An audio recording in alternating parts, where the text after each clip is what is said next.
April 2025ના છેલ્લા અઠવાડિયાની અંદર આપણે હીટવેવ અને ઊંચા તાપમાનનો સામનો કર્યો છે. રાજ્યના અલગ અલગ વિસ્તારોમાં જોવા જઈએ તો 41 થી લઈને 45 ડિગ્રીની રેન્જમાં તાપમાન જોવા મળ્યું છે. અને હજુ પણ 2 દિવસ એટલે કે 1 અને 2 મે એમ 2 દિવસ હજુ પણ 41 થી 45 ડિગ્રીની રેન્જમાં તાપમાન જોવા મળશે.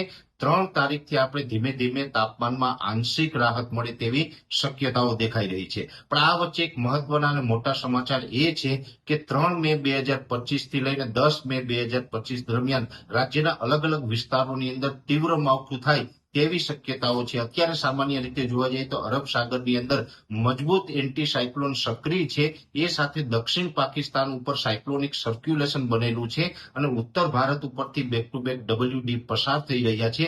આ તમામ પરિબળોને કારણે ગુજરાતના હવામાનમાં પલટો આવવાનો છે.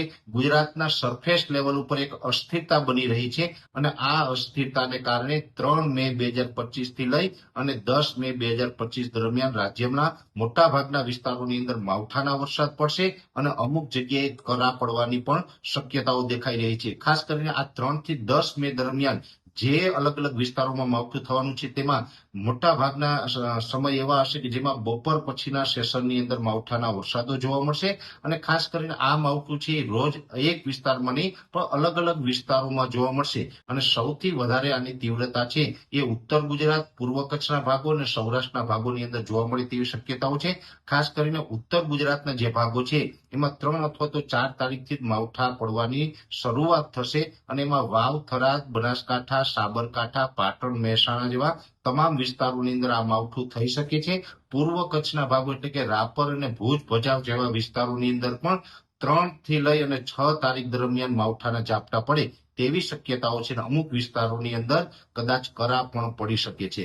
સૌરાષ્ટ્રની અંદર દેવભૂમિ દ્વારકા, જામનગર હોય, રાજકોટ, સુરેન્દ્રનગર, મોરબી, જુનાગઢ, અમરેલી અને બોટાદ જેવા વિસ્તારોની અંદર પણ 3 થી 10 મે દરમિયાન છૂટાછવાયા અમુક વિસ્તારોની અંદર માવઠાના ઝાપટા પડી શકે છે. એ સાથે મધ્ય ગુજરાતના અમદાવાદ, ગાંધીનગર, અરવલ્લી અને દાહોદ, ગોધરા અને મહીસાગર જેવા વિસ્તારો છે કે એમાં પણ 5 મે 2025 થી લઈ અને 10 મે 2025 વચ્ચે તીવ્ર માવઠું થાય તેવી શક્યતાઓ છે.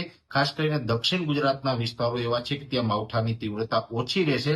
ત્યાં છૂટાછવાયા હળવા મધ્યમ સામાન્ય ઝાપટા કોઈ કોઈ દિવસમાં પડે તેવી શક્યતાઓ છે. ઓલ ઓવર જોવા જઈએ તો 3 થી 10 મે સુધી રાજ્યના અલગ અલગ વિસ્તારોની અંદર જે માવઠું થવાનું છે આ માવઠું છે એ ઉત્તર ગુજરાત, પૂર્વ કચ્છના ભાગો અને સૌરાષ્ટ્ર માટે તીવ્ર માવઠું હશે. આમાં અમુક સમયે ગાજવીજ અને પવન સાથે માવઠાના વરસાદ પડે તેવી પણ શક્યતાઓ છે અને અમુક વિસ્તારમાં કરા સાથે વરસાદ પડશે.